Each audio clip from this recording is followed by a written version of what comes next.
તો અમદાવાદમાં અનેક સ્કૂલમાં બ્લાસ્ટની ધમકીનો ઈમેલ મળ્યો છે, જેમાં Zebar, Zydus, અગ્રેસેન, DAV international સ્કૂલને email દ્વારા બોમ્બથી ઉડાવી દેવાની ધમકી મળી છે. સાથે જ આ ઈમેલમાં સમય પણ મેન્શન કરવામાં આવ્યો છે. 1:30 કલાકે બ્લાસ્ટ થશે એ પ્રકારનો ઈમેલ મળ્યો છે. તો જેને લઈને હવે પોલીસ તંત્ર એક્શન મોડમાં છે. જે શાળાઓમાં આ ઈમેલ મળ્યો છે ત્યાં પોલીસનો કાફલો પહોંચી ગયો છે. સાથે જ ડોગ સ્ક્વોડ દ્વારા તપાસ હાથ ધરવામાં આવી છે. ફાયર વિભાગની ગાડીઓ પણ ઘટનાસ્થળ પર મોજૂદ છે. વધુ વિગતો સાથે અમારા સંવાદદાતા દિવ્યા લાઈવ જોડાઈ ગયા છે. જે ઘટનાસ્થળ પર દિવ્યા, કઈ શાળા પર આપ મોજૂદ છો, ઉપસ્થિત છો, અને ત્યાં કઈ પ્રકારની હલચલ જોવા મળી રહી છે અને કઈ પ્રકારની પોલીસની કાર્યવાહી છે? ઝાયડસ સ્કૂલની બહાર અત્યારે અમે હાલ પહોંચ્યા છે. અમદાવાદની અલગ અલગ 5 જેટલી સ્કૂલો છે કે જેને ઈમેલ દ્વારા બોમ્બથી ઉડાવી દેવાની ધમકી મળી હતી અને અંદાજિત 1:30 વાગ્યાની આસપાસ આ બ્લાસ્ટ થશે એવો એક ઈમેલ મળ્યો હતો, જેને લઈને પ્રશાસન છે તે દોડતું થયું હતું. સ્કૂલ સંચાલકો દ્વારા તાત્કાલિક વાલીઓને મેસેજ કરીને અને તાત્કાલિક ફોન દ્વારા તેમને બોલાવી લેવામાં આવ્યા હતા. સ્કૂલ અત્યારે ખાલી કરી દેવામાં આવી છે અને સાથે જ ફાયરની ટીમ છે જે ઘટના સ્થળ પર હાજર છે. ડોગ સ્ક્વોડ, બોમ્બ સ્ક્વોડની તપાસ ટીમ છે તે અત્યારે હાલ હાજર જોવા મળી રહી છે. સ્થાનિક પોલીસ કર્મીઓ પણ અત્યારે હાજર છે અને સુરક્ષા એજન્સીઓ પણ એલર્ટ થઈ ચૂકી છે.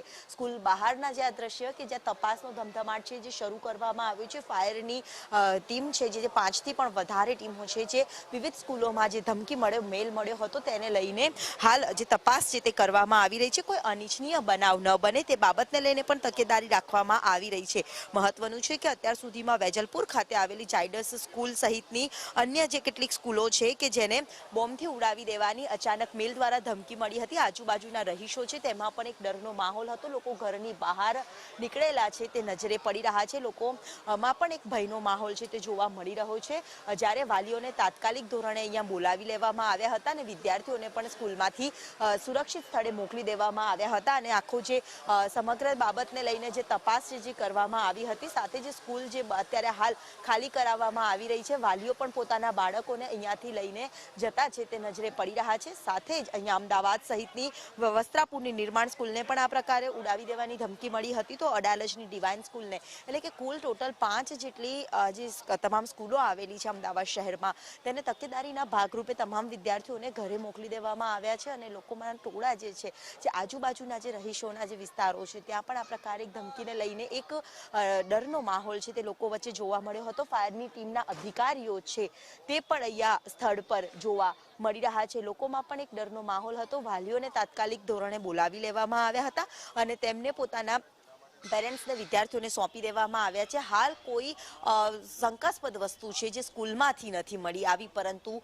હાલ જે ચેકિંગ છે જે તમામ સ્કૂલોમાં શરૂ કરવામાં આવેલા નજરે પડી રહ્યા છે. જી દિવ્યા, અમારી સાથે જોડાયેલા રહેજો. તો બોમ્બની ધમકી મળતા જ પોલીસ પ્રશાસન અને ડોગ સ્ક્વોડ દ્વારા અલગ અલગ જે શાળાઓમાં ઈમેલ દ્વારા ધમકી મળી છે એ શાળામાં તપાસ હાથ ધરવામાં આવી છે અને સાથે જ સાવચેતી અને સુરક્ષાના ભાગરૂપે તમામ વિદ્યાર્થીઓના વાલીઓને ફોન કરી જાણ કરી અને સ્કૂલમાંથી રજા આપી દેવામાં આવી છે. આસપાસ રહેતા સ્થાનિક લોકોમાં પણ ભયનો માહોલ જોવા મળી રહ્યો છે. એક બે નહીં પરંતુ અમદાવાદની અનેક એવી શાળાઓ છે કે જ્યાં ઈમેલ દ્વારા બોમ્બથી ઉડાવી દેવાની ધમકી મળી છે.